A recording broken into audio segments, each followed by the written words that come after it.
नमस्कार दोस्तों मायावती 2007 में उत्तर प्रदेश की मुख्यमंत्री बनी। उसके बाद से बसपा का प्रदर्शन लगातार कमजोर हुआ है। सिमटते सिमटते वोट परसेंटेज जो था वो 13% के आसपास आ गया और विधायकों की संख्या सिर्फ 1 रह गई।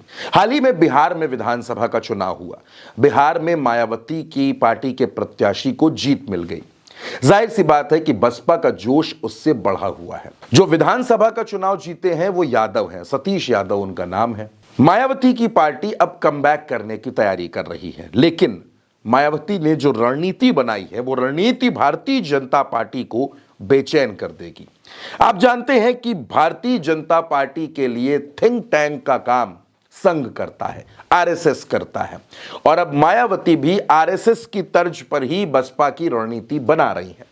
आपने देखा कि मायावती ने लखनऊ में रैली की, इसके बाद वो लगातार मीटिंग कर रही हैं, कभी ओबीसी समाज के साथ, कभी दलित समाज के साथ, कभी मुस्लिम समाज के साथ।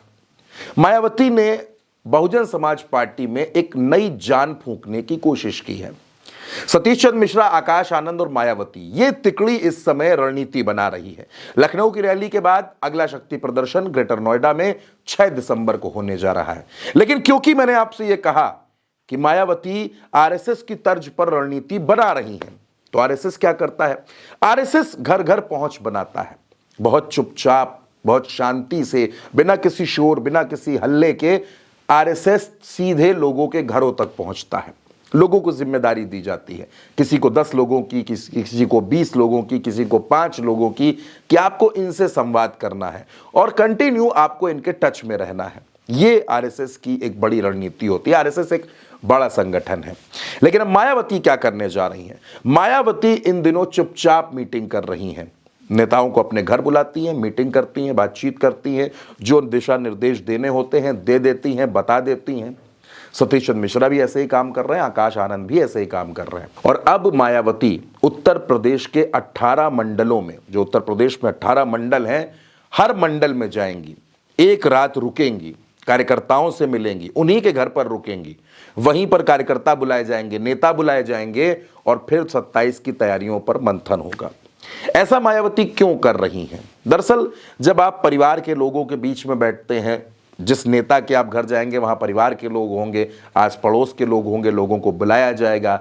मायावती वहां रात भर रुकेंगी, देर रात तक मीटिंग चलेगी, अगली सुबह से फिर मीटिंग चलेगी। तो ये एक रणनीति का हिस्सा है। दरअसल मायावती उत्तर प्रदेश में बहुजन समाज पार्टी को मजबूत करके 2007 वाला जो परिणाम था उसको 2027 में फिर से दोहराना चाहती। सोशल इंजीनियरिंग की बात चल रही है।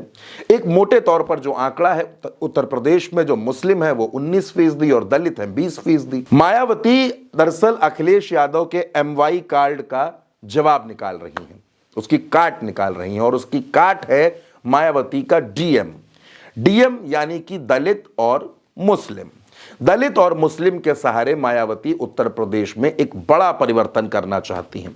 और इसमें अगर आप ब्राह्मण समाज को जोड़ दीजिए, क्योंकि ब्राह्मण समाज 2007 में मायावती के साथ रह चुका है, ताकत दे चुका है, सत्ता में ला चुका है, इसलिए मायावती को यह लगता है कि दलित, मुस्लिम और ब्राह्मण का जो गठजोड़, जिसने मायावती को ताकत दी, बहुमत दिया, मुख्यमंत्री बनाया 4थी बार, अगर वो एक बार फिर से मायावती के साथ आ जाए तो 2027 में मायावती बाजी पलट सकती हैं। ये मायावती को लगता है, मायावती को विश्वास है इस बात का। इसी वजह से दोस्तों मायावती नए सिरे से रणनीति बना रही हैं, नए सिरे से काम कर रही हैं, और आरएसएस जिस तरह काम करता है उसी थीम पर मायावती अब इंडोर पॉलिटिक्स भी कर रही हैं। यानी कार्यकर्ताओं से चुपचाप मिलना, उनको बुलाना, उनसे बातचीत करना, और सबसे बड़ी बात संगठन को मजबूत करना। संगठन कैसे आगे बढ़ेगा, संगठन कैसे आगे जाएगा, क्योंकि संगठन ही चुनाव लड़ाता है। तो मायावती इन तमाम पॉइंट्स पर काम कर रही हैं। यानी आने वाले वक्त में मायावती उत्तर प्रदेश में हर सियासी दल के लिए एक बड़ी चुनौती जरूर बन सकती हैं।